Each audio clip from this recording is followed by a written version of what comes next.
Hello everyone, my name is Adam Lesser. This is my introduction for EDL 850, School of Law.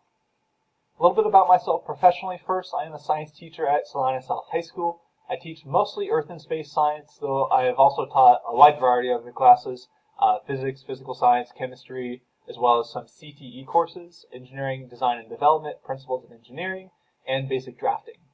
I've taught in Salina for 7 years, and while I've been there, I've also coached Scholars Bowl in robotics, which I've thoroughly enjoyed. My undergraduate degree is from K-State, but I'm taking this class as a part of my, working towards my master's in instructional technology from Fort Hays State. A little bit more about me personally. I'm from Lecompton, Kansas. That's right between Topeka and Lawrence. For those of you who are not familiar, it's about as rural as you can get within that area. I am celebrating my 5th wedding anniversary this upcoming week, which is really exciting. And as far as stuff that I enjoy doing in my free time, since it's summertime and I can actually do that now, I enjoy having time outdoors, gaming, both board games, video games, card games, just the variety of it all. That's how my wife and I really bonded when we were first dating.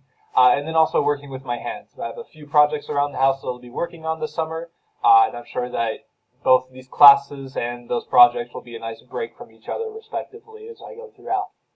As far as critical reflection, looking at how my own district has been working with school law, or specifically within my high school, this one was something that when I first looked over the requirements for this video, I was kind of hesitant on what exactly I could include, but I was glad to be able to think back to even just this past school year, my principal making a much bigger deal about school law issues than in the past.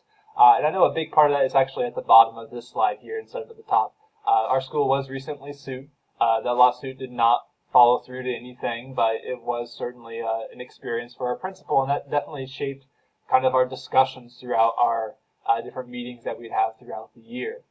He was certainly very much more aware of a lot of the issues, and it came up as a result. And I don't think that's necessarily a bad thing. I think that's helped all of us at my high school have a better understanding of what's been going on and what sort of things we can take to make sure that we're on the right side of the law.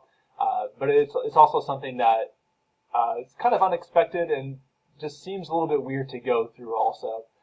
As far as some other things that stood out to me the most when I was reflecting through this, I know that gross capacity standards were a big deal this past year. In fact, our principal made a big push to make sure we had these posted within our classrooms just to show how our school is abiding by those. At my high school, we used Safe, Honorable, Successful as a way to kind of demonstrate a lot of these laws to the kids in their own ways. So instead of going through, it's kind of like when you're first creating your rules for your classroom. It's not always most effective to sit there and say, thou shalt do this and thou shalt do that. But Safe, Honorable, Successful is a great way to kind of frame the idea for that to get kids thinking along the right mindset. The career cruising and the IEP integration, those two actually go fairly hand in hand as well. We know that our accreditation is tied through IEPs for every single student, and we use career cruising as a way to do that. We've actually changed our own parent-teacher conferences last year. We started it, or the year before this past one, I should say, so that the teachers are almost acting kind of like counselors, where we're doing pre-enrollment and working with students to make sure they have their 4-year plan together, or if they're about to graduate, where they're planning on going and all that sort of stuff that goes with it. It was certainly very intimidating to start with, but I certainly learned a lot from the experience and feel like I can help guide my students a lot better as a result. A couple other things that my district and my building use especially are social media opting in order to actually have an official school Twitter account or something to that effect. We have to opt into it, and we have to have our students sign that they are willing to have pictures of them being online.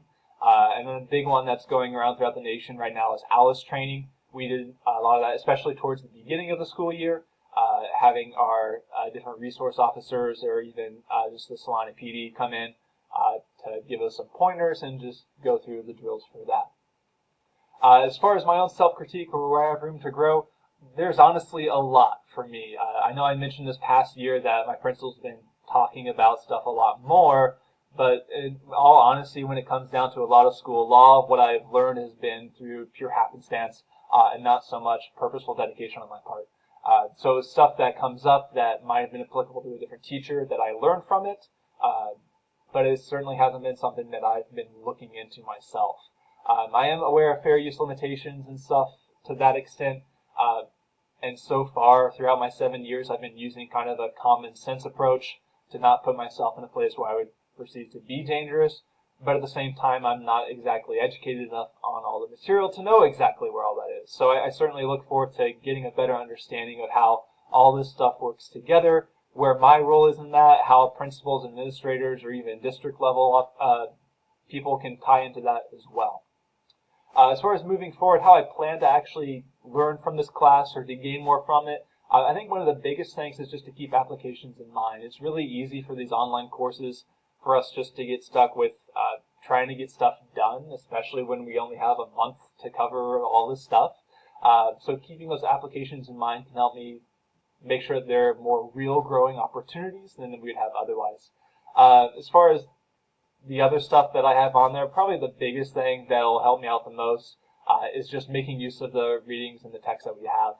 Like I said, I haven't been very purposeful with stuff before, so I really look forward to getting a chance to looking at some of the specifics of the law or some of the cases where it's just interesting how some things work out together. I do have a peer that was doing this class through Emporia State, actually. It's a very similar class, but she's getting her master's there, and she was talking about a few of the different things that she had been learning on that. And I think that's a big thing that'll help me learn some of the stuff in this course as well, just communication with peers. I know that's a huge setup with our Google community that we have, but also being able to apply that within other professionals in my own community and see how stuff that we're doing fits into this framework and how some other things might even need to be changed. But from there, I'm certainly happy to be in the class. This is one that I've actually been looking forward to, and I hope to learn a lot from you all. Thanks.